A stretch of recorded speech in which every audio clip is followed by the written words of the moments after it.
2 जुलाई 2026 की मुरली सुनते हैं। मीठे बच्चे, तुम विकारों का दान दे दो तो राहु का ग्रहण उतर जाएगा। दे दान तो झूठे छूटे ग्रहण। प्रश्न, बृहस्पति बाप अपने भारतवासी बच्चों पर बृहस्पति की दशा बिठाने के लिए कौन सी स्मृति दिलाते हैं? उत्तर, हे भारतवासी बच्चों, तुम्हारा आदि सनातन देवी देवता धर्म अति श्रेष्ठ था। तुम सर्वगुण संपन्न 16 कला संपूर्ण थे। तुम मुझ सागर के बच्चे बाप कामचिता पर बैठ काले हो गए हो। ग्रहण लग गया है। अब मैं तुम्हें फिर से गोरा बनाने आया हूँ। यह स्मृति आने से बृहस्पति की दशा बैठ जाती है। गीत ओम नमः शिवाय। ओम शांति। यह किसकी महिमा सुनी? बेहद के बाप की। ऊंच तो ऊंच बाप परमपिता परमात्मा ही है। लौकिक बाप के लिए तो सब नहीं कहेंगे, बच्चे जानते हैं। सब आत्माओं का पारलौकिक बाप वह ऊंच तो ऊंच, उनका नाम ही है शिव। बिगर नाम रूप के तो कोई चीज होती नहीं। इस समय सबको राहु का ग्रहण लगा हुआ है, इसलिए उनको आयरन एजेड बर्ड कहा जाता है। दशाएं भी होती हैं। बृहस्पति की दशा, शुक्र की दशा, अब तुम्हारे ऊपर है बृहस्पति की दशा, जिसकी महिमा सुनी ऊंच तो ऊंच भगवान शिव बाबा। उनका असल नाम है शिव, बाकी किस्म किस्म के अनेक नाम रख दिए। असल नाम है शिव बाबा। बाप समझाते हैं, मैं बीज रूप चैतन्य हूँ। सच्चित कहते हैं, फिर कहते हैं वह सुख का सागर है, आनंद शांति का सागर है। महिमा सारी उस एक की ही है। भारतवासी महिमा गाते हैं, परंतु समझते कुछ भी नहीं। एकदम पत्थर बुद्धि हो गए हैं। पत्थर बुद्धि किसने बनाया? रावण ने। सतयुग में भारतवासी पारस बुद्धि थे। आज से 5000 वर्ष पहले यह भारत पारसपुरी था, जिसपे देवी देवता रहते थे। भारत ही अविनाशी खंड गाया हुआ है। भारत में ही पारस बुद्धि देवता थे। इस समय पत्थर बुद्धि पतित रहते हैं। पतित कैसे बनते हैं, यह भी बाप ने समझाया है। द्वापर से जब काम चिता पर बैठे हैं तो काले बन जाते हैं। काम अग्नि में सब भस्म हो गए हैं। उसमें भी खास भारत की बात है। भारत में पारस बुद्धि देवताओं का राज्य था। उनको विष्णुपुरी राम राज्य भी कहा जाता था। यह बाप आकर बताते हैं, मीठे मीठे लाडले बच्चों, जब तुम सतयुग में थे, सर्वगुण संपन्न थे, यह तुम्हारी महिमा है। वहाँ विकार होते नहीं। द्वापर से रावण 5 विकारों का राज्य शुरू हुआ है, तो राम राज्य बदलकर रावण राज्य होता है। अभी ग्रहण लगा हुआ है, बिल्कुल ही भारत काला हो गया है। बृहस्पति की दशा सबसे अच्छी होती है भारत पर। बृहस्पति की दशा सतयुग में थी, फिर त्रेता में शुक्र की दशा 2 कला कम हो गई। इसको कहा जाता है सिल्वर एज। फिर द्वापर कलयुग आया, सीढ़ी उतरते आए, शनिचर की दशा हुई। इस समय सब पर राहु की दशा है। सूर्य को ग्रहण लगता है तो कहते हैं दे दान तो झूठे ग्रहण। अब रूहानी बाप बच्चों को समझाते हैं, यह रूहानी ज्ञान, यह कोई शास्त्रों का ज्ञान नहीं है। शास्त्रों के ज्ञान को भक्ति मार्ग कहा जाता है। सत्युग त्रेता में भक्ति होती नहीं, ज्ञान और भक्ति, फिर है वैराग्य, अर्थात इस पुरानी दुनिया को छोड़ना होता है। यह शूद्र वर्ण विराट रूप दिखाते हैं। ब्राह्मण, देवता, क्षत्रिय, वैश्य, यह भारत की ही कहानी है। विराट रूप बनाते भी हैं, परंतु पत्थर बुद्धि समझते नहीं। पत्थर बुद्धि क्यों है? क्योंकि पतित हैं। भारतवासी पारस बुद्धि थे, संपूर्ण निर्विकारी थे। आज से 5000 वर्ष पहले भारत स्वर्ग था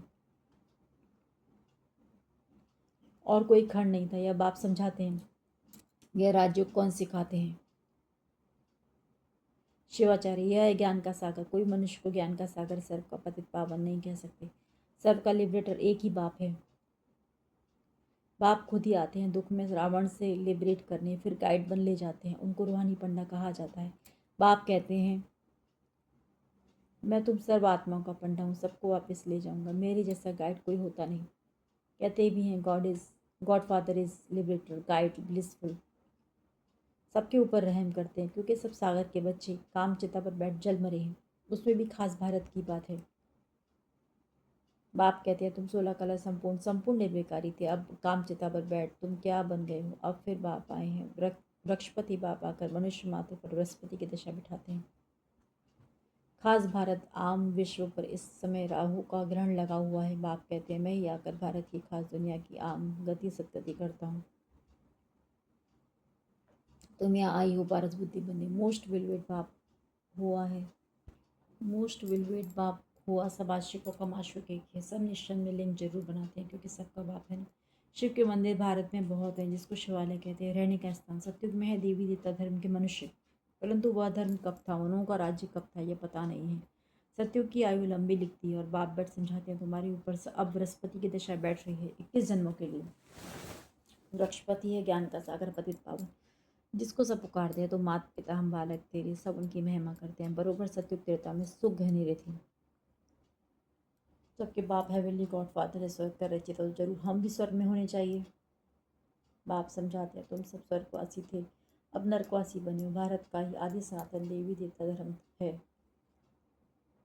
जैसे क्रिश्चियन धर्म के हैं वह क्रिश्चियन धर्म के ही चले आते हैं। भारत बाप कहते हैं तुम देवी देवता धर्म वाले अपने धर्म को क्यों भूल गए हो, जबकि तुम देवी देवता धर्म के थे। बाप स्मृति दिलाते हैं तुम्हारा सबसे श्रेष्ठ धर्म कर्म था, अभी तुम नीच पापी कंगाल बन गए हो।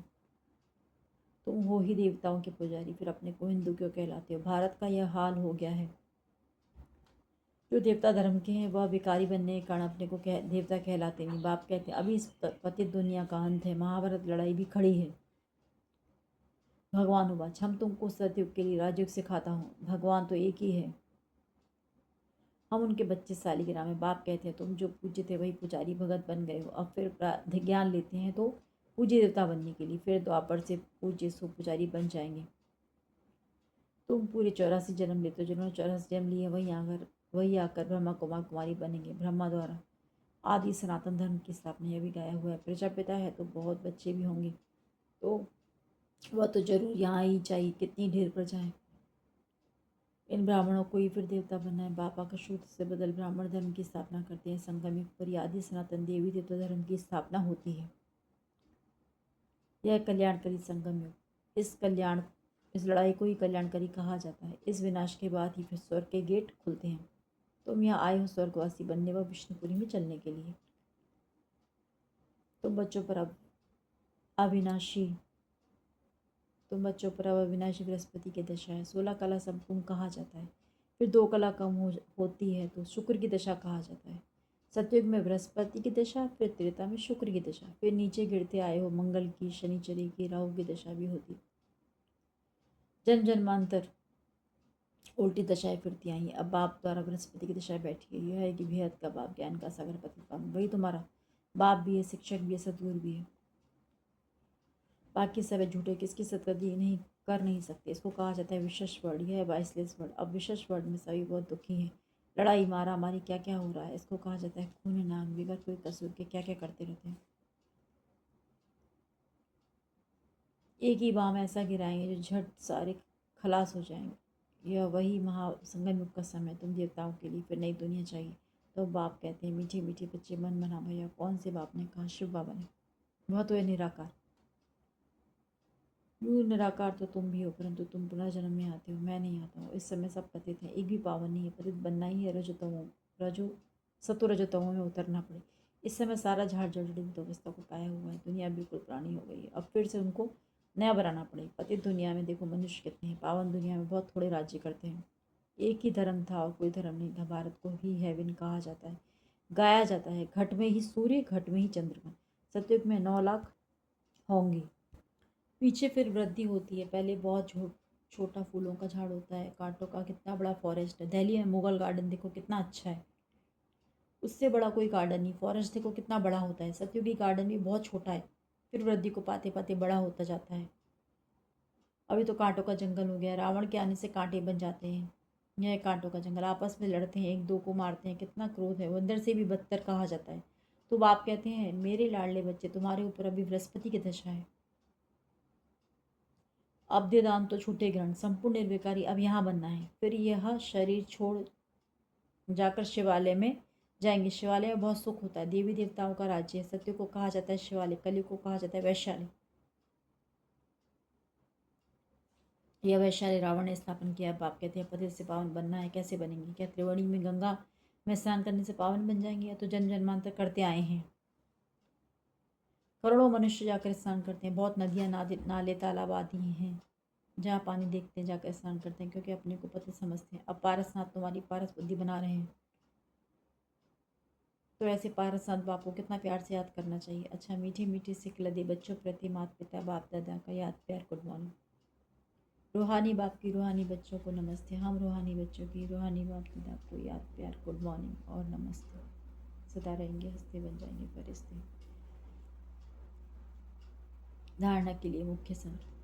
पहला, इस कांटों की दुनिया से फूलों के बगीचे में जाने के लिए जो भी कांटे हैं, विकार हैं, उन्हें निकाल देना है। पारस बनाने वाले बाप को बड़े प्यार से याद करना है। इस कल्याणकारी संगम युग पर शूद्र से ब्राह्मण से देवता बनने का पुरुषार्थ करना है। राहु के ग्रहण को उतारने के लिए विकारों का दान देना है।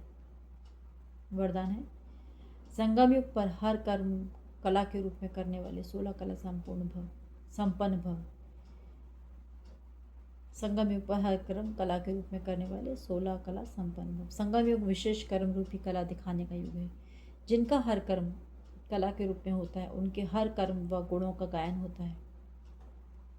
16 कला संपन्न अर्थात हर चलन संपूर्ण कला के रूप में दिखाई दे, यही संपूर्ण स्टेज की निशानी है। जैसे साकार के बोलने चलने सभी में विशेषता देखी तो यह कला हुई। उठने बैठने की कला, देखने की कला, चलने की कला थी, सभी में न्यारापन और विशेषता थी। तो ऐसे फॉलो फादर कर 16 कला संपन्न बनो। स्लोगन, पावरफुल वह है जो फौरन परख कर फैसला कर दे। या व्यक्तिशाली ज्वाला स्वरूप स्थिति में रह शक्तिशाली याद का अनुभव करो। आप बच्चों का योग जब ज्वाला स्वरूप शक्तिशाली होगा तब पवित्रता की अग्नि सेकंड में विश्व के कचरे को भस्म कर सकेगी। पवित्रता की यह शक्ति महान शक्ति है। अंत में जब आप संपूर्ण पवित्र हो जाएंगे तब आपके श्रेष्ठ संकल्प के लगन की अग्नि से यह सब कचरा भस्म हो जाएगा। ओम शांति।